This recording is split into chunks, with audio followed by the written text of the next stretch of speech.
මානව සංහතියේ අභිවෘද්ධිය උදෙසාම විකසිත වන වගයි.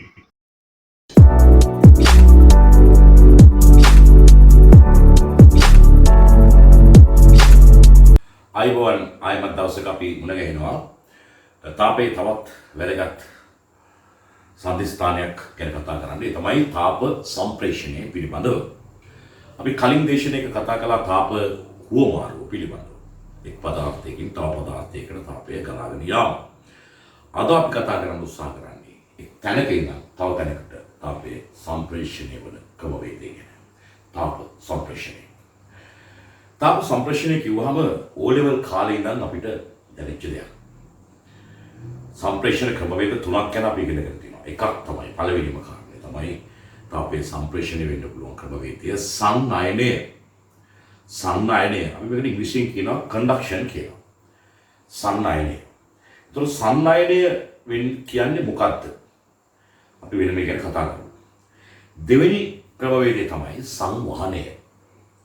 සංවහනය. right? සංවහනය කියන්නේ මොකක්ද? අපි ඒ ගැන වෙනම කතා කරමු. තුන්වෙනි ක්‍රමවේදය තමයි විකිරණය. එනම් තාප සම්ප්‍රේෂණ ක්‍රමවේද තුනක් තියෙනවා. සංනයනය, සංවහනය සහ විකිරණය වශයෙන් මේ විකිරණයට මාධ්‍යයක් අවශ්‍ය නැහැ. විද්‍යුත් චුම්බක තරංගාකාරයෙන් තාපයේ එක් ස්ථානයක ඉඳන් තව ස්ථානයකට සම්ප්‍රේෂණය වෙනවා. සූර්යාගෙන් ඉඳන් පෘථිවියට රික්තයක් කරහා තමයි තාපය සම්ප්‍රේෂණය වෙන්නේ. ඒ කියන්නේ 100% විකිරණ විද්‍යුත් චුම්බක තරංගාකාරයෙන් තමයි සූර්යාගෙන් ඉඳන් පෘථිවියට තාපය ලැබෙන්නේ. නමුත් සංවහනය සහ සංනයනය සඳහා පැහැදිලිවම මාධ්‍යයක් අවශ්‍ය වෙනවා. අපි බලමු සංනයනය කියන කතාවේදී මාධ්‍ය කොහොමද ක්‍රියාත්මක වෙන්නේ. යම් මාධ්‍යයක යම් පැත්තකින් තාපය ලබා දුන්නාම මේ මාධ්‍යයේ ඉන්න සිරු මාංශු තමගේ චාලක ශක්තිය වැඩි කර ගන්නවා. කම්පන විස්තාර වැඩි කර ගනිමින් චාලක ශක්තිය වැඩි කර ගන්නවා. චාලක ශක්තිය වැඩි වෙනකොට ඒ ස්ථානයේ උෂ්ණත්වය ඉහළ යනවා. ඒ උෂ්ණත්වය ඉහළ යාමත් සමග එහා පැත්තේ කෙනාට උදව් කරනවා. එයාගේ කම්පන චාලක ශක්තිය වැඩි කර ගන්න, විස්තාර වැඩි කර ගන්න. right? මෙයා මෙතනම ඉන්නවා. ඊළඟ එක්කෙනාට උදව් කරනවා. එයා ඊළඟ එක්කෙනාට උදව් කරනවා. ඊළඟ එක්කෙනාට උදව් කරනවා. කම්පන විස්තාර වැඩි කර ගැනීමෙන් චාලක ශක්තිය වැඩි කර ගන්න. එතකොට අපිට පේනවා මාධ්‍ය ඔස්සේ උෂ්ණත්වයේ ක්‍රමානුකූලව වැඩිවීමක් සිදු වෙනවා. ඒ කියන්නේ තාපයේ මේ ස්ථානයේ ඉඳන් මේ පැත්තට සම්ප්‍රේෂණය වෙනවා. අපි ඒකට කියනවා සංනයනය කියලා. ඒක සංනයනයේදී මාධ්‍යයේ අංශු සම්ප්‍රේෂණය වෙන්නේ නැහැ. අංශුවෙන් අංශුවට යාබද අංශුවෙන් අංශුවට තාපය ලබා දෙමින් අංශුවෙන් අංශුවට මාධ්‍ය ඔස්සේ තාපය ඉදිරියට ගෙනියන ක්‍රියාවලියට අපි කියනවා තාප සංනයනය කියලා. එනම් උඩ පැහැදිලි තාප සංනයනයේදී මාධ්‍ය අංශු චලනය වීමක් සාපේක්ෂ වශයෙන් මාධ්‍ය අංශු ගමන් කිරීමක් සිදු වෙන්නේ නැහැ කියලා. සංවහනය කියන ක්‍රියාවලියේදී වෙන්නේ ඊට පටහැනි දෙයක්. මාධ්‍ය අංශු රත් වෙලා එයා හරියට කූරිය වගේ තාපය අරගෙන එක තැනක ඉඳන් තව තැනකට යනවා. රත් වූ අංශු මාධ්‍ය හරහා මාධ්‍ය අංශු තාපය රැගෙන තව තැනකට යනවා. ඒතර මාධ්‍ය අංශු ගමන් කරනවා. ඒතර සංවහනයේදී තාපය රැගත් අංශු මාධ්‍ය හරහා යනවා. සංනයනයේදී අංශු යන්නේ නැහැ. අංශුවෙන් අංශුවට තාපය සම්ප්‍රේෂණය වෙනවා. එතකොට සංවහනය හරහා තාපය සම්ප්‍රේෂණය වීම අපි හඳුන්වනවා සංවහන ධාරා ඇතිවීම කියලා. එතකොට සංවහන ධාරාවක් නිර්මාණය වෙන්නේ කොහොමද? පීඩනාන්තරයක් තියෙන්න ඕනේ. පීඩනාන්තරයක් නිර්මාණය වෙන්න පුළුවන් කොහෙද? වායු තුලක් පුළුවන්, ද්‍රව තුලක් පුළුවන්. ඒ නිසා මේක විභාගයට බොහොම අපූර්වට අහනවා ද්‍රව තුල සංවහන ධාරා ඇති වෙන්න පුළුවන්ද කියලා. පුළුවන්. එහෙනම් ද්‍රවයක් තුල සංවහනයෙන් තාපය සම්ප්‍රේෂණය වෙන්න පුළුවන්. පුළුවන්. ද්‍රවයක් තුල සංනයනයෙන් තාපය සම්ප්‍රේෂණය වෙන්න පුළුවන්ද? ඔව් පුළුවන්. වාතය හරහා සංවහනයෙන් තාපය සම්ප්‍රේෂණය වෙන්න පුළුවන්ද? සංවහන ධාරා ඇති වෙන්න පුළුවන් වාතය හරහා. ඒ නිසා වාතය හරහා සංවහනයෙන් තාපය සම්ප්‍රේෂණය වෙන්න පුළුවන්. සංනයනයෙන් වාතය හරහා තාපය සම්ප්‍රේෂණය වෙන්න පුළුවන්. ඔව් පුළුවන්. හැබැයි තාමත්ම සුළු වශයෙන් තමයි වාතය හරහා වායුමය මාධ්‍යයක් කරා සංනයනයෙන් තාපය සම්ප්‍රේෂණය වෙන්නේ. තාමත්ම දුර්වල තාප සංනායකයක් තමයි අපි මේ වාතය කියලා කියන්නේ. මොකද තාප සංනයනයේට වාතය දෙන්නේ බොහෝම අඩු ඉඩක්. එයාට ලොකුවට සංනයනය හරහා තාපය ගෙනියන්න බෑ. එයා බහුලව තාපය ගෙනියන්නේ සංවහනයෙන් සහ විකිරණයෙන්. එතකොට විකිරණයට මාධ්‍යයක් අවශ්‍යම නැහැ. මම නැවතත් කියනවා සන්නයනයටයි සංවහනයටයි මාධ්‍ය ඕනේ. සන්නයනයේදී අංශුවෙන් අංශුවට අංශු චලනය නොවි අංශු සාපේක්ෂ වශයෙන් නවන්න නොකර තාපය ගෙනියනවා මාධ්‍ය ඔස්සේ. මාධ්‍ය ඔස්සේ උෂ්ණත්ව දැස්මක් අපිට දකින්න තියෙනවා. සංවහනයේදී තාපය රැගත් අංශු එක ස්ථානයක ඉඳලා තව ස්ථානයකට පීඩන අන්තරය නිසා ගමන් කරනවා. ඒත් අභ්‍යවකාශයේදී යම් වස්තුවකින් තාපය හානි වෙන්න පුළුවන් ක්‍රම වේද මොනවද තියෙන්නේ? අනිවාර්යෙන් විකිරණය පමණයි. මොකද මාධ්‍යයක් නැති නිසා සන්නයනයේවත් සංවහනයේවත් ක්‍රියාත්මක වෙන විදියක් නැහැ. රික්තයක් පවතින අභ්‍යවකාශය තුළ. ඉතින් මෙවැනි ප්‍රශ්න විවිධාකාරයෙන් බහුවර්ණ වලට අහලා තියෙන අතර අපි අද කතා කරන්න උත්සාහ කරනවා මුලින්ම තාප සම්ප්‍රේෂණ ක්‍රමවේදය වන සන්නයනය ගැන. හොඳයි. අපි බලමු තාප සන්නයනය ගැන අපිට මොකක්ද කියන්න තියෙන්නේ කියලා. යම්කිසි මාධ්‍යයක් මම මෙහෙම ගත්තොත් මේක අපි හිතමු හොඳ තාප සන්නායකයක්. මොකද හොඳ තාප සන්නායකයක් කියන්නේ සන්නයනයට ඉතා හොඳින් උදව් කරන මාධ්‍යයක්. තාප සන්නයනයට ඉතා හොඳින් උදව් කරන මාධ්‍යයකට අපි කියනවා තාප සන්නායකයක් කියලා. ඒතර මේ තාප සන්නායකය හරහා කවුරු හරි මේ පැත්තෙන් තාපය දුන්නොත් හොඳට අහගෙන ඉන්න. මේ පැත්තෙන් තාපය දුන්නොත් මේ හරියේ ඉන්න අංශු ඒ තාපය ක්‍රමවේද තුනකට භාවිතා කරනවා. ක්‍රමවේද තුනකට. එකක් තමයි එතන රත් වෙන්න තාපය ගන්නවා. එයා තමන්ගේ උෂ්ණත්වය වැඩි කරගන්න තාපය ගන්නවා. එහෙම වැඩි කරගත්තොත් තමයි යාම දෙකේනට දෙන්න පුළුවන්. ඒ නිසා එයා තමන්ගේ උෂ්ණත්වය වැඩි කරගන්න තාපය ගන්නවා. ඒ දෙකම ඊළඟට එයා බාහිරට තාපය හානි කරන්න යම් ප්‍රමාණයක් මුදා හරින්න හානි කරන්න යම් ප්‍රමාණයක් වැය කරගන්නවා. අපි ජූල් 500ක් දුන්නොත් 100ක් විතර ගත්තා කියමුකෝ තප්පරයට ජූල් 500ක් දුන්නාම තප්පරයට ජූල් 100ක් ගත්තා කියමුකෝ මේ ස්ථාන රත් වෙන්න තව 200ක් විතර වාගේ පිටට මෙහෙම හානි වෙනවා. ඒතකොට 100යි 200යි 300යි 500ක් දෙනවනේ ඉතුරු 200 මාධ්‍ය ඔස්සේ ඉදිරියට සම්ප්‍රේෂණය වෙනවා. එහෙනම් මතක තියාගන්න ඕනේ මාධ්‍යයක් කරා තාපය ලබා දුන්නොත් තාපය ලබා දෙන ශීඝ්‍රතාව සමාන වෙන්නේ එම ස්ථානයේ රත් වීම සඳහා තාපය ලබාගත් ශීඝ්‍රතාව ධන පරිසරයට හානි වීමේ තාපය හානි වීමේ ශීඝ්‍රතාව ධන සහ ඉදිරියට තාපය සම්ප්‍රේෂණය කිරීමට ලබා ගන්න ශීඝ්‍රතාව කියන ශීඝ්‍රතා තුනේ එකතුව තමයි අපි තාපය ලබා දෙන ශීඝ්‍රතාවට සමාන වෙන්නේ. මේවා ඉතාමත්ම සියුම් ස්ථාන සිද්ධාන්ත මේ වශයෙන් ගත්තාම මොකද මේවා දැන් විභාගයට ඉතාමත්ම දැඩි ලෙස ඉල්ලනවා. මොකද කෘත්‍රිමව රොබෝ කරණයට ලක් වෙමින් භෞතික විද්‍යාව ඉගෙනගෙන හින්දා මේ අභ්‍යන්තර සිද්ධාන්ත බොහෝ ක්ලාසස් වල නැත්නම් පන්ති වල සාකච්ඡා වෙන්නේ නැහැ. ඒ නිසා එවැනි දේ විභාගයට ඉල්ල වෙන්නේ ඉන්නවා. හොඳයි. දැන් අපි හිතමු යම්කිසි මාධ්‍යයක් කරා මං කියවනේ තාපය ලබා දුන්නොත් කාරණා තුනකට වැයෙනවා කියලා. මේ ස්ථානයේ රත් වීමට, බාහිරට හානි වීමට සහ ඉදිරියට සම්ප්‍රේෂණය වීමට.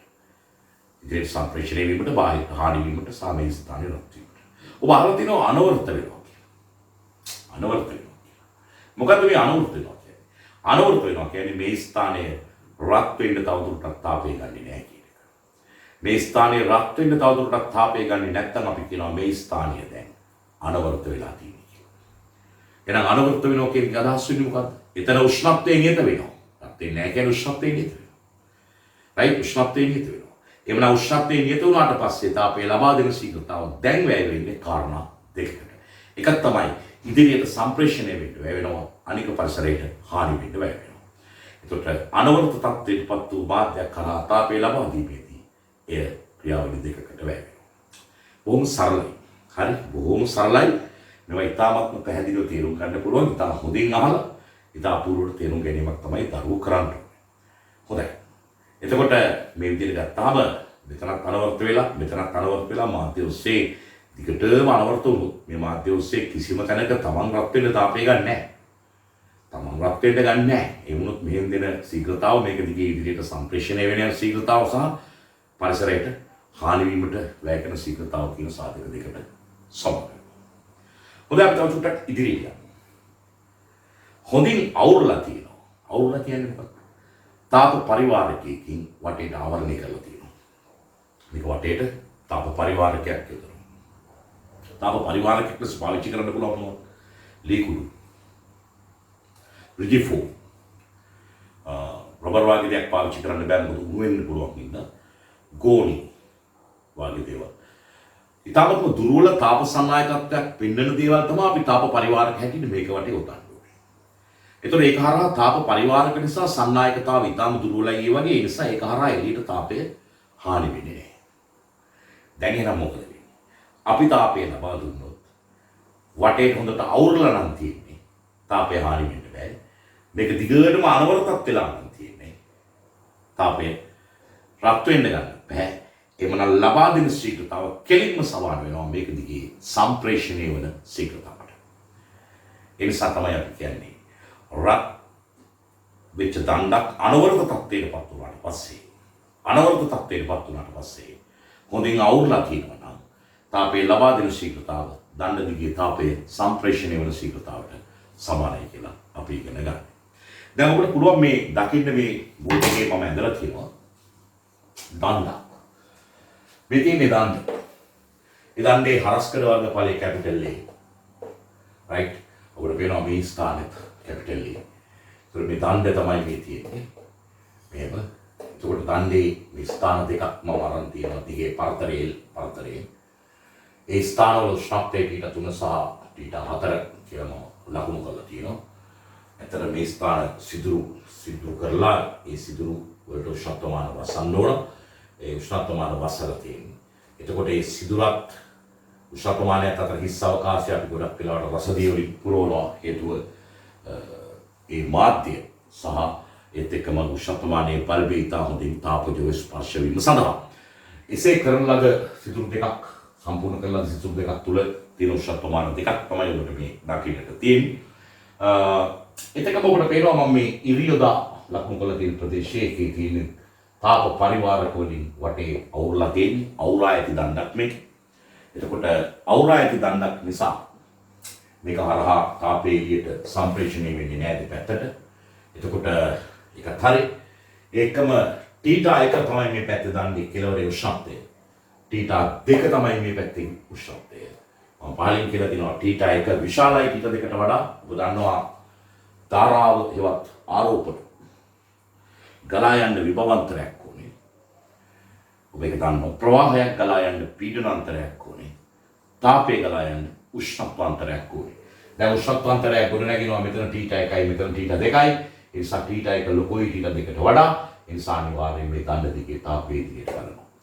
එම ගලාගෙන යන අතරතුර මේ ස්ථාන රත් වීම සඳහා ක්‍රමානුකූලව තාපය එන තාපයෙන් ලබා දෙන තාපයෙන් යම් ප්‍රමාණ දණ්ඩ ගන්නවා. රයිට්.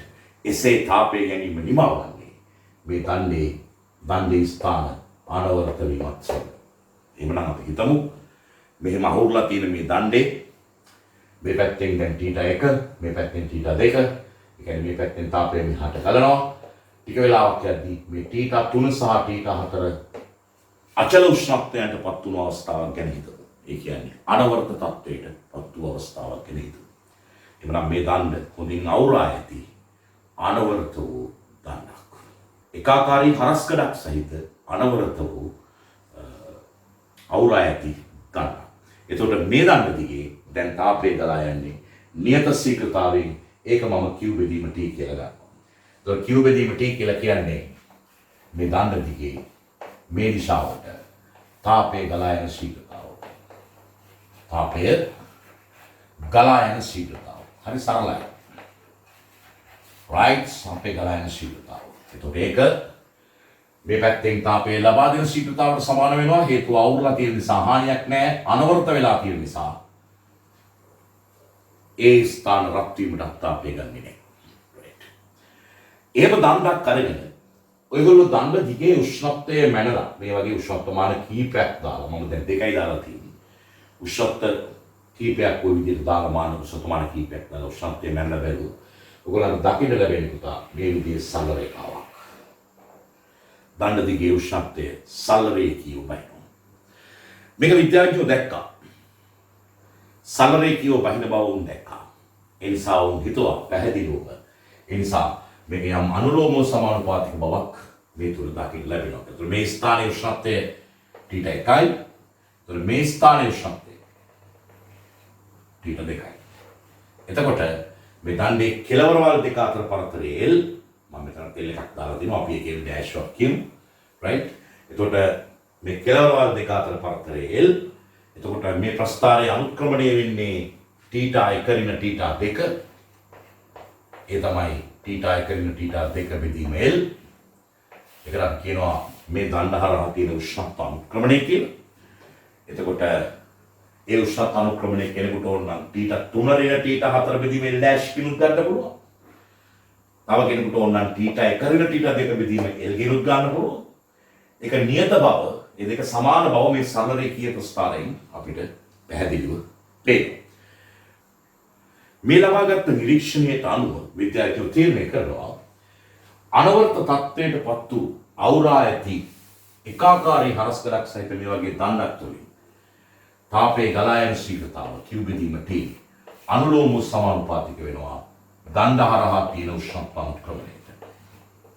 බොහොම සරලයි.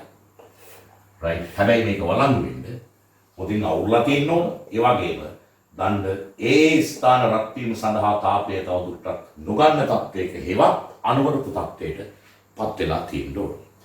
right? ඒ අනුව තමයි මේ ප්‍රස්ථාරය ඇසුරින් මෙවැන්නක් ලබා ගැනීමට හැකි වෙන්නේ. ඊට පස්සේ මේක සමීකරණයක් බවට පත් කරනවා මේ ආකාරයට. දණ්ඩ තුලින් තාපයේ ගලා යන ශීඝ්‍රතාව Q බෙදීම T සමානයි. නියත දෙකකින් වැඩි කරනවා KA වරක් තීටා 1 ඍණ තීටා 2 බෙදීම L කියනවා. මේ තමයි අපි සන්නායකතාවයේදී ප්‍රධාන වශයෙන් පාවිච්චි කරන සම්බන්ධතාව. ඒතකොට මේකෙදී මම ඒක අපිට පෙර කිව්වේ ඒකාකාරී හරස්කර වර්ගඵලයක් පවතින ඕනේ කියලා. ඒක නියතයක් වෙනවා. ඒක උඩ නියතයි. ඒත් එක්කම මෙයා නියතයි. යාට විශේෂ නමක් කියනවා මේ මාධ්‍යයේ තාප සන්නායකතාව කියලා. ඒතකොට K කියන්නේ තාප සන්නායකතාව. මම ඒක විතර ලියන්නම්.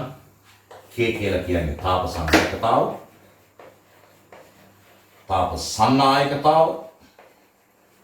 right, heat conductivity කියලා කියනවා. තාප සන්නායකතාව එක මාධ්‍ය මත තීරණය වන සාධකයක්.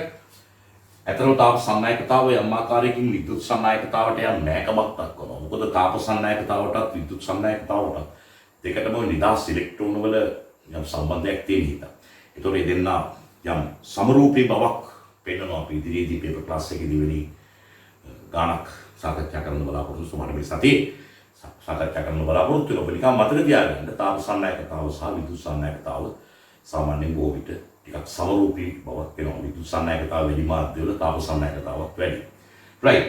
ඒ අනුව මේ ලබාගත් ප්‍රතිඵලය යම් මාධ්‍යයක් අනවරත තත්ත්වයට පත් වුණාට පස්සේ අවුලා ඇති මාධ්‍යයක් නම් ඒ තුලින් තාපයේ ගලා යන ශීඝ්‍රතාව KA වරක් θ1 ඍණ θ2 බෙදීම L හෙවත් මේක උෂ්ණත්ව අනුක්‍රමණය කියලා කියනවා අපි මේකට.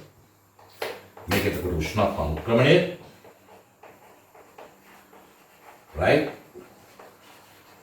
මුලින්ම උෂ්ණත්ව අනුක්‍රමණයට තාපයේ ගලා යන ශීඝ්‍රතාව අනුලෝම සමානුපාතිකයි කියලා. ඊට පස්සේ තමයි මේ සම්බන්ධය අපි ගත්තේ. A කියලා කිව්වේ මේ දණ්ඩේ හරස්කර ශ්‍රේෂ්ඨ ඵලය. K කියලා කිව්වේ මාධ්‍ය මත රඳා පවතින යම් නියතයක්. ඒකට කිව්වා තාප සන්නායකතාව කියලා. මම ඒක මේ ස්ථානයේ ලියලා තියෙන්නේ. මොකද බෝඩ් එකේ තියෙන ඊට කඩ ප්‍රමාණය අඩු නිසා. right. දැන් එහෙමනම් මේක භාවිතා කරලා ගණන් හදන්න අපිට තියෙනවා. ඒක ඉච්චර වර්ගයක් නෙවෙයි, බොහොම සරලයි. අපි දැන් මේ සතියේ බදාලා පේපර් ක්ලාස් එකේ මේක පාවිච්චි කරලා ඔබට මම ගණන් හදලා පෙන්නනවා. බොහොම සරල, සුන්දර, බොහොම කුංචි සමීකරණයක්. ඒත් මේක හැබැයි තව අමතරව කාරණා කීපයක් ඔබ දැනගත යුතුයි. මොකද්ද? බැරි වෙලා විදිහකින් මේ A නියත නොවුනොත්. A නියත නොවුනොත්. ඔය හිතන්න මොකද වෙන්නේ? A නියත නොවුනොත්. මෙයා වෙනස් වෙනවා. අපෝ නෑ. මොකද දැන් අනවරත තත්ත්වයට පත් වෙලා තියෙන්නේ තාපහානියක් වෙන්නේ නැහැ. එහෙනම් තාපයේ ලබා දෙන ශීඝ්‍රතාව තාපයේ ගලා යන ශීඝ්‍රතාවට සමාන වෙනවා. අපි නියත ශීඝ්‍රතාවයෙන් තාපය දෙනවා. මෙයා නියතයි. මෙයාත් නියතයි. මෙයා වෙනස් වෙනවා නම් අනිවාර්යෙන් මෙයා වෙනස් වෙනවා. එයා වෙනස් වෙනවා කියන්නේ මේ ප්‍රස්ථාරයේ සරල රේඛීය ස්වභාවයක් ඉන්න විදියක් නැහැ. right? සරල රේඛීය ස්වභාවයක් ඉන්න විදියක් නැහැ. උදාහරණයක් විදිහට මොකෙද? එන්න මේ දණ්ඩේ හරස්කඩ අඩු වෙගෙන එනවා. හරස්කඩ වර්ගඵලය අඩු වෙගෙන එනවා. ඒ කියන්නේ මේ කැපිටල් A අඩු වෙගෙන එනවා. මෙයා නියතයි, මෙයා නියතයි. මෙයා අඩු වෙගෙන එනවා නම් මෙයා වැඩි වෙගෙන එන්න ඕනේ. මෙයා වැඩි වෙගෙන එනවා කියන්නේ උෂ්ණත්ව අනුක්‍රමණය හෙවත් මේ ප්‍රස්ථාරයේ අනුක්‍රමණය ටික ටික වැඩි වෙනවා. ඒතර අනුක්‍රමණය වැඩි වෙනවා කියන්නේ ප්‍රස්ථාරය මෙන්න මේ විදිහට එන්න ඕනේ. උඩින් මේ පැත්තට මෙන්න හැරෙන්න ඕනේ. මේවා සාමාන්‍යයෙන් අපි ඒ ලෙවල් කරනකොට ඉතා හොඳින් ඉගෙනගෙන තියෙන්න ඕනේ. යම් එකකින් මේක හරස්කඩ ඉන්නේ වැඩි වෙනවා. මේක වැඩි වෙනවා නම් හරස්කඩ ඉන්නේ. හරස්කඩ ඉන්නේ වැඩි වෙනවා. මොකද වෙන්නේ? හරස්කඩ ඉන්නේ වැඩි වෙනවා නම් right මේක වැඩි වෙනවා මේක නියතයි මේ උත්තරය අඩු වෙනවා. එහෙමනම් මේ ප්‍රස්ථාරයේ අනුක්‍රමණය ටික අඩු වෙනවා. ඒ කියන්නේ ප්‍රස්ථාරයේ අනුක්‍රමණය මේ ප්‍රස්ථාරයේ මේ විදිහට එනවා. ඒ නිසා මෙවැනි දේවල් විභාගෙදී ඔබෙන් අහනවා. හැබැයි A level මට්ටමට එසේ වුණාට සෛද්‍යාන්තිකව ඔයාගේ වක්‍ර දෙක 100%ක් ඕකේ නැති වෙන අවස්ථා තියෙන්න පුළුවන්. මොකද තාපයේ ලබා දෙන ශීඝ්‍රතාව අපි නියතයි කියලා සැලකුවොත් තමයි ওই වක්‍ර දෙක හරියන්නේ. යම් මේකින් තාපයේ ලබා දෙන ශීඝ්‍රතාවට ඔය හරස්කඩ වර්ගඵලයේ බලපෑමක් කියලා වෙනවා. විදියට තියෙනවා නම් උක වෙනස් වෙනවා. නමුත් A level මට්ටමට බොහෝ විට අපි නියත ශීඝ්‍රතාවයෙන් තාපයේ ලබා දෙන නිසා අපිට ඒක ලොකු ප්‍රශ්නයක් වෙන්නේ නැහැ. හරි. දැන් අපි බලමු මේ අපි ප්‍රස්ථාරයේ යන්දී හොඳින් අවුරා ඇති.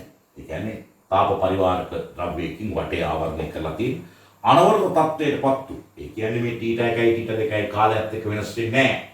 සාමාන්‍යයෙන් θ1 ලොකුයි. θ3 ලොකුයි. θ4 කුඩායි. මොකද මේ පැත්තට තමයි උෂ්ණත්වය බහින්නේ. මොකද මූලිකව θ1 ලොකුයි θ2ට වඩා. ඒ නිසා අනිවාර්යෙන් θ3 ලොකු වෙන්න ඕන θ4ට වඩා. ඒතර මේ පැත්තට උෂ්ණත්වය බහින්නේ. උෂ්ණත්ව බහින පැත්තට තමයි තාපය ගලා යන්නේ. එතකොට කාලයත් එක්ක θ3 වෙනස් නොවී තියෙනවා. උදාහරණයක් ඇත්තට 150 150 දිගට තියෙන්නේ. මෙයා එතකොට එයා 150 නෑ. එයා ඈතින් තියෙන නිසා එයා 100ක් පාග වෙන්න පුළුවන්. ඒතර එයා 100 වෙනස් නොවී තියෙනවා.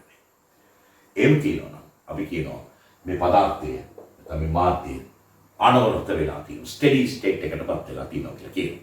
එතකොට අනවරත වෙලා තියෙන්නේ, අවුරුලා තියෙන්නේ එවැනි මාධ්‍යයක උෂ්ණත්වයේ දිගත් එක්ක වෙනස් වෙන්නේ. නමුත් පුතා විභාගයේ නැතම් විතර අහනවා. මේක අවුලා නැත්තම් කොහොමද? අවුලා නැත්තම් කොහොමද වෙනස් වෙන්නේ කියලා. අවුලා නැත්තම් වෙනස් වෙන්නේ මෙන්න මේ විදිහට. මම කැඩීල් වලින් ඔබට පැහැදිලි වෙනවා තියෙනවා. අවුලා නැත්තම් මෙන්න මේ විදිහට තමයි. වක්‍රය අනුක්‍රමණයේ ටික ටික අඩු වෙන ආකාරයට තමයි එන්න ඕනේ. මේ අවුලා නැති අනවරත වූ එකක්. අවුලා නැති අනවරත වූ එකක් තමයි මේ තියෙන්නේ. right. එහෙම නැත්නම් අපේ විභාගෙට අහන්න පුළුවන්. හරි. අවුරුලා තියෙන්නේ අනවරත නොවූ එකක කොහොම වෙයිද කියලා. අවුරුලා තියෙන්නේ අනවරත නොවූ එකක. ඒත් වක්‍රය හැඩය මේ විදිහටමයි එන්නේ. ඕක මත වෙන්නේ නැහැ. චුට්ටක් වක්‍රේ පිටපයින්නවා නමුත් හැඩය මේ විදිහටමයි එන්නේ. එහෙනම් ඔබ මූලිකව මතක තියාගන්න යුතු කාරණා තියෙන එක අවුරා ඇති මාධ්‍යයක අනවරත අවස්ථාවේදී මාධ්‍ය ඔස්සේ උෂ්ණත්වය රේඛීයව වහිනවා. අනවරත අවස්ථාවේදී අවුරා නැති එකක් ගත්තොත් ඒක දිගේ මාධ්‍ය උෂ්ණත්වය මේ ආකාරයෙන් වහිනවා.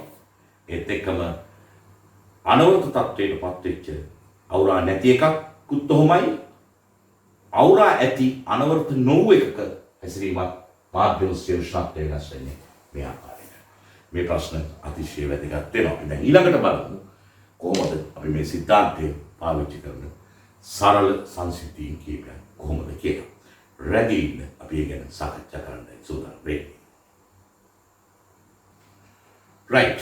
අපි දැන් සූදානම් වෙන්නේ තාප සන්නායකතාව එකිනෙකට වෙනස් K1 සහ K2 උදාහරණ දෙකක්.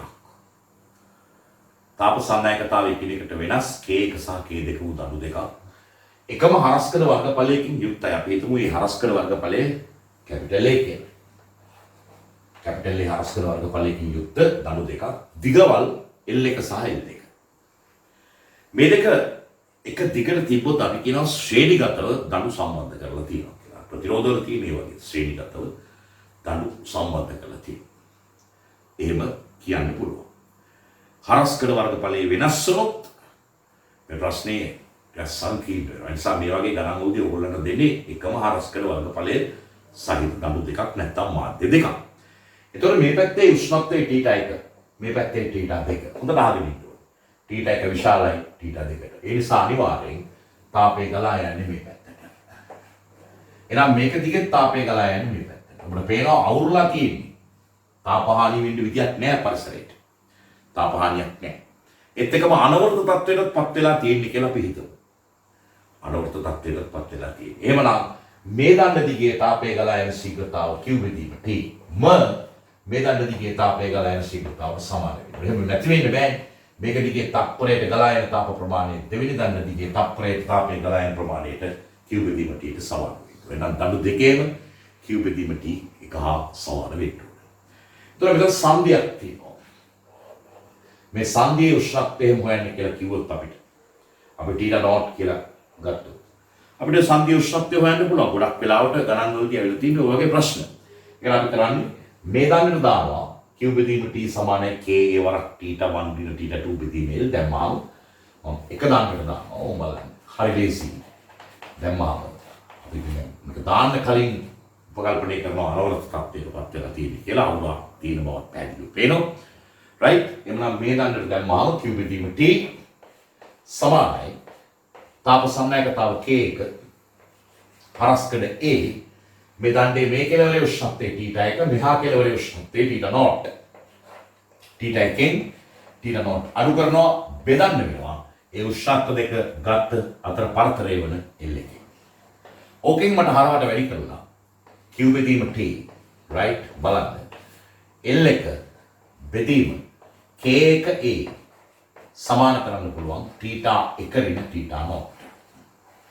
ඔය විදිහට මට පළවෙනි සමීකරණය ලබා ගන්න පුළුවන්. පළවෙනි දණ්ඩට තාප සම්නයකතා සම්බන්ධතාව පාවිච්චි කරලා පළවෙනි සම්බන්ධය මේ විදිහට අපි ලබා ගන්නවා. මම හිතන්නේ මේක O level කරන ළමයෙකුට කරන්න පුළුවන් සංසිද්ධියක්.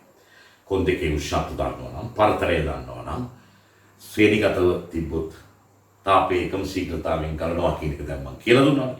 ඒකත් දැනගත්තොත් මේ දඬු දෙකටම ලියන්න පුළුවන්. අපි දෙවෙනි දණ්ඩට ලිව්වොත් දෙවෙනි දණ්ඩට හොඳට අහගෙන ඉන්න. දෙවෙනි දණ්ඩට ලිව්වොත් එකපාරම ලියනවා Q බෙදීම T තාපයේ ගලා යන ශීඝ්‍රතාව L එක වෙනුවට දාන්න වෙන්නේ දෙවෙනි දණ්ඩේ දිග L2 බෙදීම K2 A හරස්කඩ එකමයි. ඒක සමාන වෙනවා θ0 මෙතන උෂ්ණත්වය θ2 උෂ්ණත්වය මෙතන මේ පැත්තටයි තාපය ගලන්නේ. ඒ නිසා අනිවාර්යෙන් θ0 ලොකුයි θ2ට වඩා. ඒ නිසා θ0 වෙන θ2 වෙනවා. මෙන්න දෙවෙනි සමීකරණය. දැන් ඔබට පැහැදිලි right? ඒගොල්ලෝ මේ සමීකරණ දෙක පාවිච්චි කරලා අපිට හදන්න ගණන් දෙන්න පුළුවන්. මේ Q බෙදීම T ඒගොල්ලෝ උදව් කරයි. කොහොමද දන්නවද Q බෙදීම T උදව් කරන්නේ? විවිධ විදිහට උදව් කරන්න පුළුවන්. සමහර විට මේ පැත්තේ යම් කිසි තාපකයක් තියෙන්න පුළුවන්. වොට් 1000ක තාපකයක් මේ පැත්තේ තියෙන්න පුළුවන්. එහෙම වුණොත් වොට් 1000ක් තාපය ජනනය කරන වොට් 1000ක ක්ෂමතාවයකින් තාපය ජනනය කරන දඟරයක් තිබ්බා කියන්නේ තත්පරයකට ජූල් 1000ක් මේ දඟරේ දෙනවා. එවනම් අනවරත අවස්ථාවේදී මේක හරහා ජූල් 1000ක් තත්පරයට ගමන් කරන්න ඕනේ. මේක හරහා ජූල් 1000ක් තත්පරයට ගමන් කරන්න. අන්න දැක්කද? Q බෙදීම T ලබා දෙන එක ක්‍රමයක්. මොකද්ද ක්‍රමය? කෙලවරක තාපකයක්, විදුලි තාපකයක්, විදුලියෙන් ක්‍රියා කරන තාපකයක් නැත්නම් දඟරයක් උල් සාමාන්‍යයෙන් කියන්නේ විතර තියෙන හීටරයක් වගේ දෙයක් පාවිච්චි කරන්න පුළුවන්. බොහොම සක්මයි. එහෙම නැත්නම් ඒගොල්ලෝ කියන්න පුළුවන් මේ පැත්තේ යම් විදියකින් තාපය දෙනවා. කුමාරයෙන් හෝ තාපකයකින් හෝ උදුනකින් හෝ තාපය දෙනවා. මේ පැත්තේ ඒගොල්ලෝ තියනවා ද්‍රවායන අයිස්. මේ පැත්තේ තියනවා ද්‍රවායන අයිස්.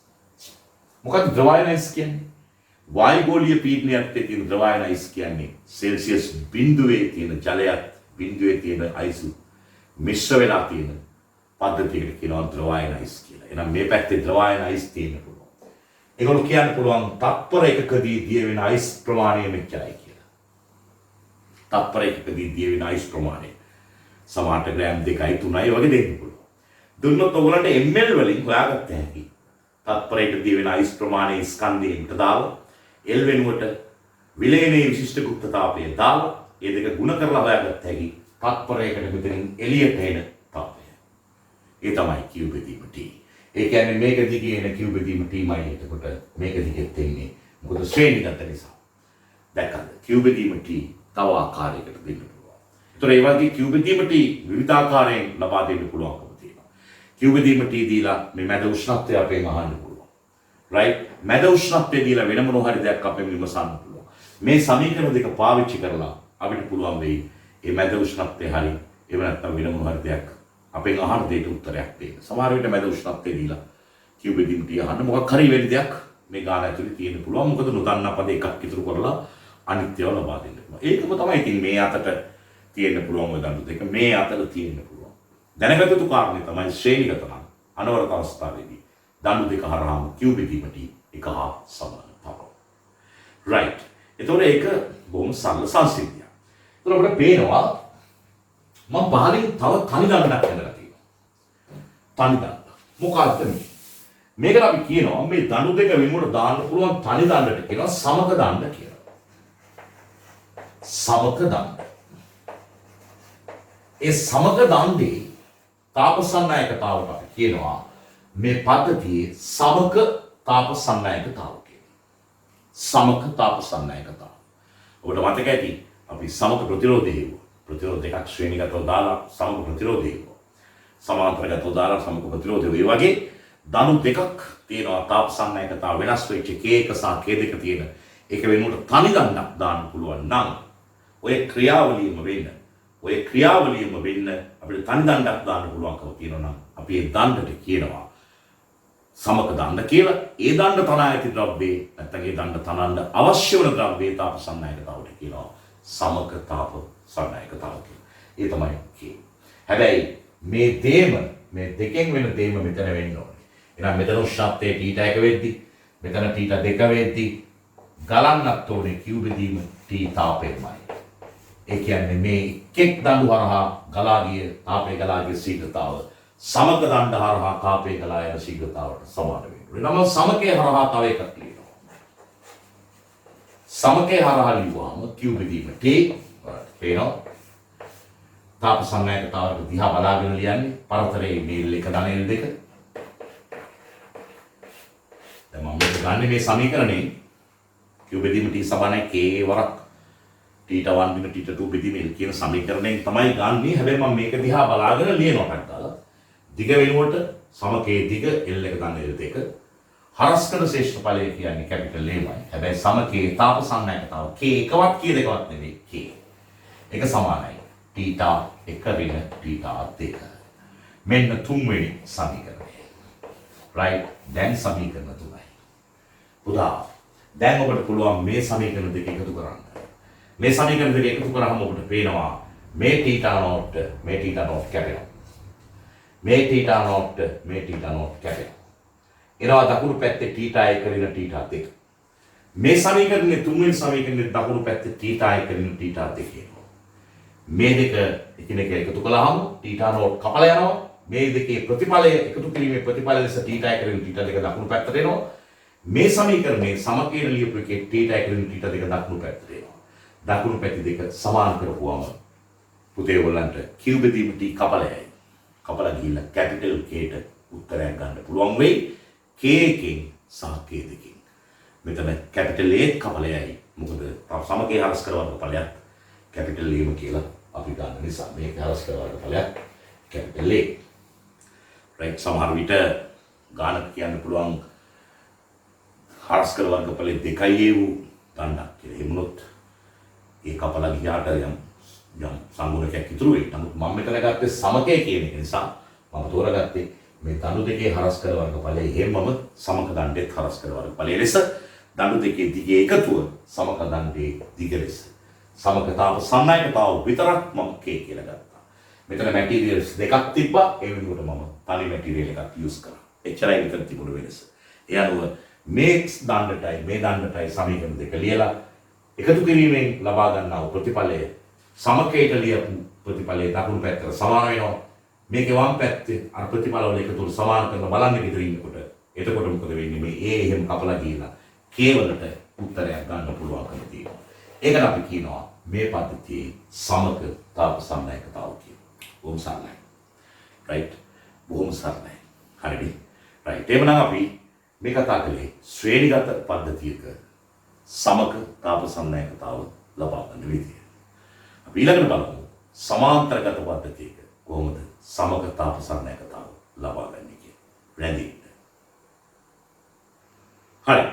දැන් අපි සූදානම් වෙන්නේ දණු දෙකක් සමාන්තරගතව සම්බන්ධ කරලා තියෙනකොට තාපයේ ගලා යන ශීඝ්‍රතාව සලකලා වෙන සමීකරණ ලියලා ලියන්නේ කොහොමද කියලා ඉගෙන ගන්නත් ඒත් එක්කම සමක දණ්ඩක් ඒ සඳහා යෝජනා කරලා ඒ දණ්ඩය තනායක ද්‍රව්‍යයේ තාප සංනායකතාවයට තිබිය යුතු K අගයට පිළිතුරක් K1 සහ K2 ඇසුරෙන් ලබා ගන්න.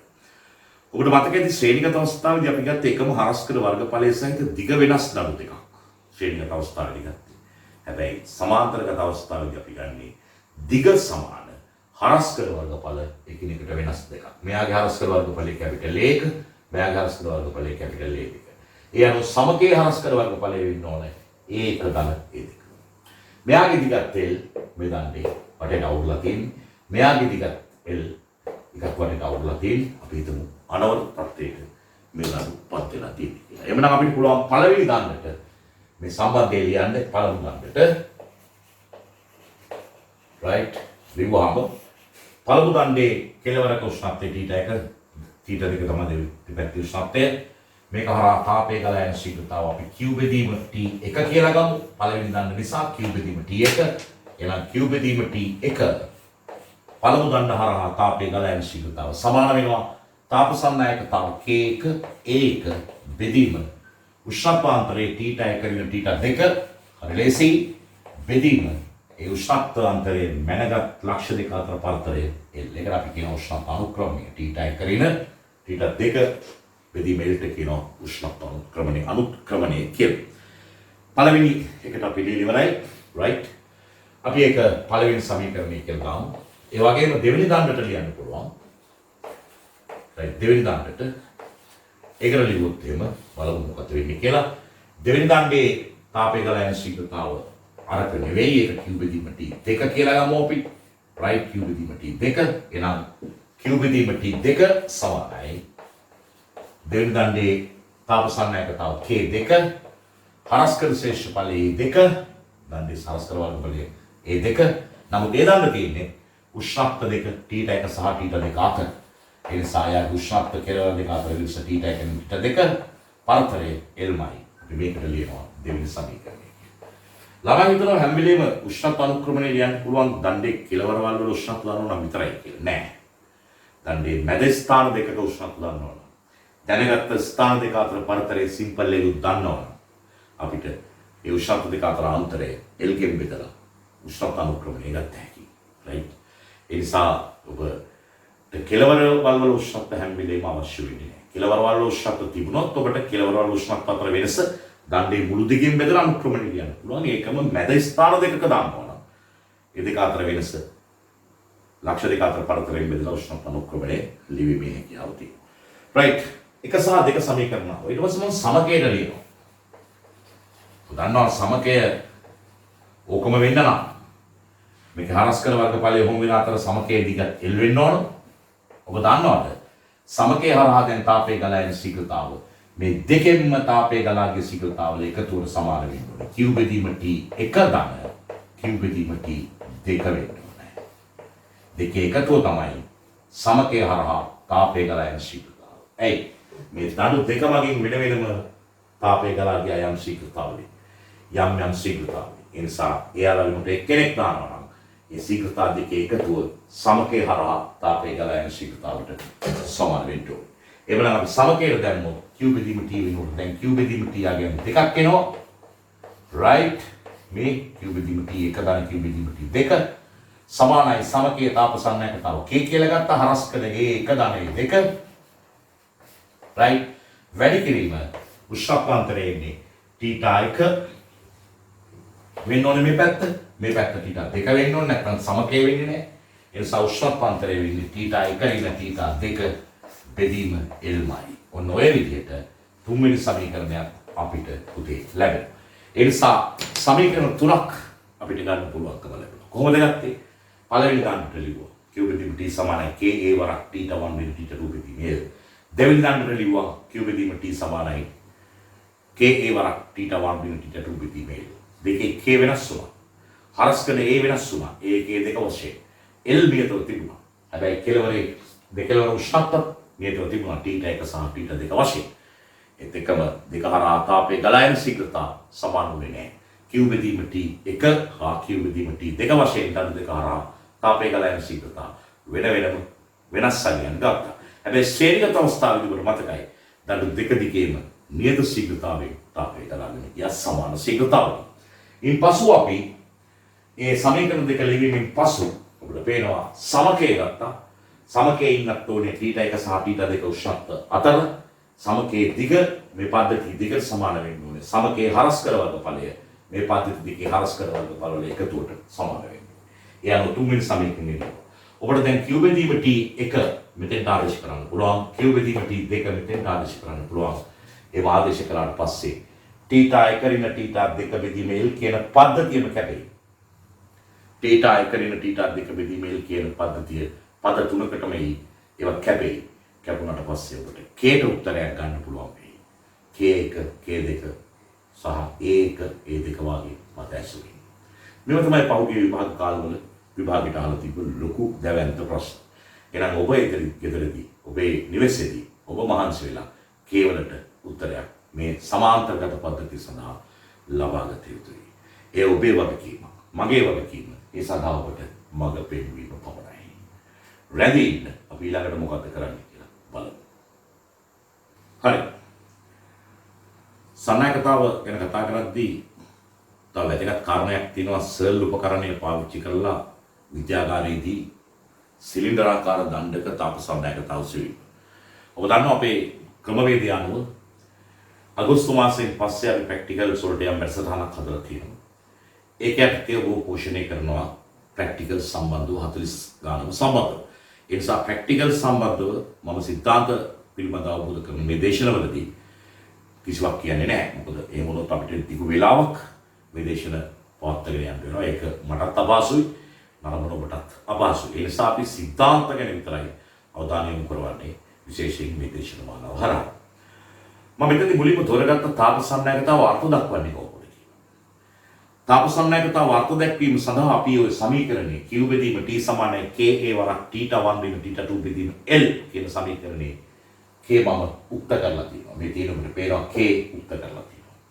නම් K උක්ත කරලා තියෙන විශේෂාකාරයකට Q බෙදීම T උද දැම්මා. θ1 වෙන θ2 බෙදීම L කියන මුළු පද්ධතියම උෂ්ණත්ව අනුක්‍රමණය කියන පද්ධතියම යටට දැම්මා. හරස්කර ශේෂඵලය කියන එකක් යටට. ඒ උදාහරණ තමයි මම මේක අර්ථ දක්වන්න යන්නේ. අපි බලමු කොහොමද අර්ථ දක්වන්නේ කියලා. කිසියම් පදාර්ථයක අනවරත තත්ත්වයටපත් වුණාම එතකොට මේ සමීකරණය වලඟුවේ අනවරත තත්ත්වයටපත් වුණාම අවුරා ඇති පදාර්ථයක් වෙන්න ඕනේ. අවුරා ඇති පදාර්ථයක අනවරත අවස්ථාවටපත් වුණාම ඒකක හරස්කර වර්ගඵලයක් කරා යටට තියෙන පදවලට අපි කියන්නේ ඒකක හරස්කර වර්ගඵලයක් කරා ඊට ලම්බකව හරස්කර වර්ගඵලයට ලම්බකව තමයි තාපය ගලන්නේ. ඒකක හරස්කර වර්ගඵලයක් කරා ඊට ලම්බකව ඒකක උෂ්ණත්ව අනුක්‍රමණයකට අනුරූපව ඒකක උෂ්ණත්ව අනුක්‍රමණයකට අනුරූපව එකක් යට තියෙන නිසා අපි ඒකක කියලා කියනවා. ඒකක වර්ගඵලයක් ඒකක උෂ්ණත්ව අනුක්‍රමණයක්. ඒක යට තියෙන නිසා ඒකක කියලා ගන්න ඕනේ. අයමත් යමු. අවුරා ඇති අනවරත තත්ත්වයටපත් වූ පදාර්ථයක් ඒකක හරස්කර වර්ගඵලයක් කරහා ඊට ලම්බකව ඒකක උෂ්ණත්ව අනුක්‍රමණයකට අනුරූපව තාපය ගලා යන ශීඝ්‍රතාවය කියනවා. එම පදාර්ථයේ තාප සන්නායකතාව කියනවා. මේක ඔබ ඉතා හොඳින් මතකයේ තියාගන්න ඕනේ. හැබැයි මගේ වචන නෙමෙයි මතක තියාගන්න ඕනේ. ඔබේ වචන නෙමෙයි ඔබ විභාගෙට ලියන්න ඕනේ. කොහොමද අර්ථ දක්වන්නේ? අනවරත තත්ත්වයටපත් වූ අවුරා ඇති පද්ධතියක ඒකක හරස්කර වර්ගඵලයක් කරහා ඊට ලම්බකව ඒකක උෂ්ණත්ව අනුක්‍රමණයකට අනුරූපව තාපය ගලා යන ශීඝ්‍රතාවට කියනවා එම පදාර්ථයේ තාප සන්නායකතාව කියලා. ගෙදරින් කීප සැරයක් කියලා try කරලා බලන්න කියවෙනවද කියලා ආපහු මේ වීඩියෝ එක දාලා බලන්න ඔබ හරියට කිව්වද කියලා. එවැනි දේ ඔබ කරගත යුතුයි. මොකද මම දේවතාවක් ඒක ඔබ වෙමින් දැන් ප්‍රකාශ කළා. ඒ අනුව ඔබට එහි ඒකක ඒකකය watt meter kelvinator ලෙස ලැබෙනවා. ඔබ දකිනවා පහතවම දණු දෙකක් හැදලා තියෙනවා. විශේෂයෙන් මේ දණු අවුරා තියෙන බවක් පේන්නේ නැහැ. නමුත් ඔබ දන්නවා අවුරා නැත්තම් අනවරත නොවේ නම් අපිට අර සමීකරණ දාන්න බෑ. මොකද ඒතර වක්‍රයක් එන්නේ. එහෙනම් අපි මෙතෙන් දාන්න පුළුවන් එකම දේ ඒක නිසා අවුරා තියෙන අනවරත වෙලා තියෙන දණ්ඩ පද්ධතියක් කියලා අපි මේක සලකනවා. ඒගොල්ලෝ කියනවා මේ ස්ථානයේ උෂ්ණත්වය සෙල්සියස් 100යි. සමහර විට වායුගෝලීය පීඩනයක් තියෙන හුමාලය. මේ ස්ථානයේ උෂ්ණත්වය සෙල්සියස් 0යි. සමහර විට ද්‍රව අයනයිස් වායුගෝලීය පීඩනයක් තියෙන. උෂ්ණත්වය 0යි. මේ දණ්ඩේ දිග සෙන්ටිමීටර් 40යි. මේ දණ්ඩේ දිග සෙන්ටිමීටර් 10යි. මේක තරහ ඇත්තේ වෙනත් ද්‍රව්‍යකින් 20යි වොට් මීටරයට කෙල්විනේට. තාපසන්නයකතාව. මේක 40යි වොට් මීටරයට කෙල්විනේට. කියලා ඒගොල්ලෝ කියනවා දඬු දෙකම එකම හරස්කර වර්ගඵලයකින් යුක්තයි 2 වර්ග සෙන්ටිමීටර් කියලා කියනවා මේ දඬු වල පොදු හරස්කර ශේෂ්ඨඵලය.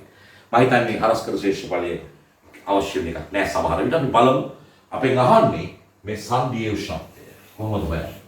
අපි පළවෙනි දණ්ඩට ලියනවා Q බෙදීම T. බොහොම සරලයි. තාපසන්නයකතාව 20යි. හරස්කර ශේෂ්ඨඵලය මම A කියලා ගන්නම් දැනට. ඒ කියන එක 2 වැඩි කිරීම 10 වෙන 4යි මම මේක කියලා ගන්නවා. මෙතන උෂ්ණත්වයේ 100 මෙතන උෂ්ණත්වයේ θ කියලා ගන්නවා. ඒ නිසා 100 ඍණ θ මම බෙදනවා සෙන්ටිමීටර් 40යි කියන්නේ මීටර වලින් නම් 0.4යි. පළවෙනි සමීකරණය. right පළවෙනි සමීකරණය. අමාරු දෙයක් නෑ. පළවෙනි සමීකරණය පළවෙනි දණ්ඩට ලේ කරයි. ඒගොල්ලෝ අනුවර්තයි කියලා කියලත් නැහැ. අවුරුලක් නැහැ. නමුත් අපිට දාන්න වෙන දෙයක් නැති නිසා අපි ඒක දානවා. දෙවෙනි දණ්ඩට දානවා. දෙවෙනි දණ්ඩට දාපුවම Q බෙදීම T. අරකමයි හේතුව දණ්ඩු දෙක ශ්‍රේණිගත නිසා දෙකම හරහා තාපයේ ගලා යන ශීඝ්‍රතාව සමාන වෙන්න ඕනේ. අනවර්ත සහ අවුරාය නම් අපි මේක සැලකුවානේ අනවර්ත සහ අවුරාය තියෙන පද්ධතියක් කියලා. ඒ නිසා අපිට දෙවෙනි එකටත් Q බෙදීම T දාන්න පුළුවන්. දැන් මම K වෙනුවට දාන්න වෙන්නේ දැන් තාපසන්නයකතාව 40යි හරස්කර වර්ගඵලයේ A right උෂ්ණත්ව වෙනස θ ඍණ බිඳුව. ඔබට පේනවා θ ඍණ බිඳුව බෙදන්න වෙනවා සෙන්ටිමීටර් 10 කියන්නේ මීටර් 0.1. දෙවෙනි සමීකරණය උත්තර ලැබෙනවා. පළවෙනි සහ දෙවෙනි සමීකරණයේ වම් පසුව සමානයි. මේ දෙක සමානයි. එහෙනම් මේ කැලි දෙක සමාන කරපුවම A ට A කැපෙනවා. ඔබට θට උත්තරයක් ලබා ගන්න පුළුවන්කම ලැබෙනවා. right θට උත්තරයක් ලබා ගන්න පුළුවන්කම ලැබෙනවා. ඒ විදිහට සමහර දඬු තුනක් දාලා මැද ස්ථාන දෙකක් එනවා. ඒවල උෂ්ණත්ව අහන්න පුළුවන්. ඒ මැද ස්ථාන දෙකේ උෂ්ණත්වය θ1 θ2 කියලා අරගෙන ඔබ තනියෙන් ගෙදර ඇඳගෙන දඬු තුනට දිගවල තුනක් දාලා තාපසන්නයකතාවල තුනක් ඔබ හිතලා දාලා මතක තියාගන්න එකම හරස්කර වර්ගඵලය ගත්තේ නැතුනොත් ඔබට ගන්න හදන්න බෑ. එකම හරස්කර වර්ගඵලයේ තියෙන ශ්‍රේණිගත පද්ධතියක් දඬු 3යි දිගවල 3යි තාපසන්නයකතාව 3යි.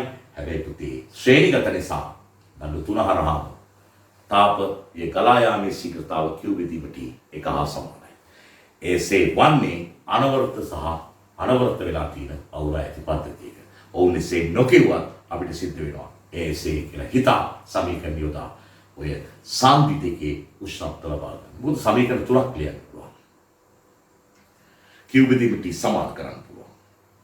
පළවෙනි දණ්ඩ දෙකට ලිව්වා Q බෙදීම T සමාන කරා. එතනින් එක සමීකරණයක් ගන්න. තුන්වෙනි දණ්ඩටත් ලියන්න. දෙවෙනි දණ්ඩේ තුන්වෙනි දණ්ඩේ Q බෙදීම T සමාන කරලා තව සමීකරණයක් ගන්න. සමීකරණ දෙකයි. මතක කරගන්න මේ පළවෙනි දණ්ඩට ලිව්වා, දෙවෙනි දණ්ඩට ලිව්වා. ඒකේ Q බෙදීම T දෙක සමාන කරලා වම් පැත්ත සමාන කරලා එකක් ගත්තා. දෙවෙනි දණ්ඩේ Q බෙදීම T දැන් ලියලා තියෙනවා. තුන්වෙනි දණ්ඩටත් Q බෙදීම T වල සමීකරණයක් ලියන්න. දෙවෙනි එකේ Q බෙදීම T, තුන්වෙනි එකේ Q බෙදීම T සමාන කරලා තව එකක් ගන්න. සමීකරණ දෙකයි. සමීකරණ දෙක විසඳීමෙන් ඔබට θ1 සහ θ2 ලබා ගැනීම හැකියාව තියෙනවා. right. එවැනි ප්‍රශ්න ඉදිරියේදී ඔබට ලැබෙනවා. අපි අගෝස්තු මාසයෙන් පස්සේ මේකට අදාළ බහුවර්ණ සාහිත්‍ය සාකච්ඡා කරන්න බලාපොරොත්තු වෙනවා. ඒත් එක්කම අපි බදාදා පන්තියේ දැන්ට ආරම්භය අපි කරගෙන යන්නේ සිද්ධාන්ත ඔබගේ වර්ධනය කිරීම. ඊයටදී ඔබට මේක ගණන් හදන්න මේ සතියෙම ලැබෙනවා. ඒත් එක්කම ඔබට අගෝස්තු මාසයෙන් පස්සේ සම්නායකතාවේ ලොකු ගණන් හදන්න අවස්ථාව ලැබෙනවා. right. එසේනම් අද දිනේට මේ දේශනය අවසන් වෙනවා. මම හිතන්නේ ඔබ යම් ප්‍රයෝජනයක් මේකින් ලබා ගනී කියලා. ලංකාවේ වැදගත්ම දේශන මාලාව තමයි අපි ත්‍රිමාන හරහා ඔබට මේ ලබා දෙන්නේ. ඒ නිසා අපි ලබාගත් අත්දැකීම් සාස්‍යල් එක රාශි කරලා කෙටි වේලාවක් තුළ ඔබේ වටිනා වේලාවත් මගේ වටිනා වේලාවත් ඉතුරු කරලා ඔබට ලබා දෙන මේ දේශන මාලාවේ තවත් වැදගත් දේශනයක් එක්ක ආපසු හම්බෙන්න තුරු හැමෝටම ආයුබෝවන් කියලා සමුගන්න සූදානම් වෙන්නේ. ආයුබෝවන්. ගිහින් එන්න.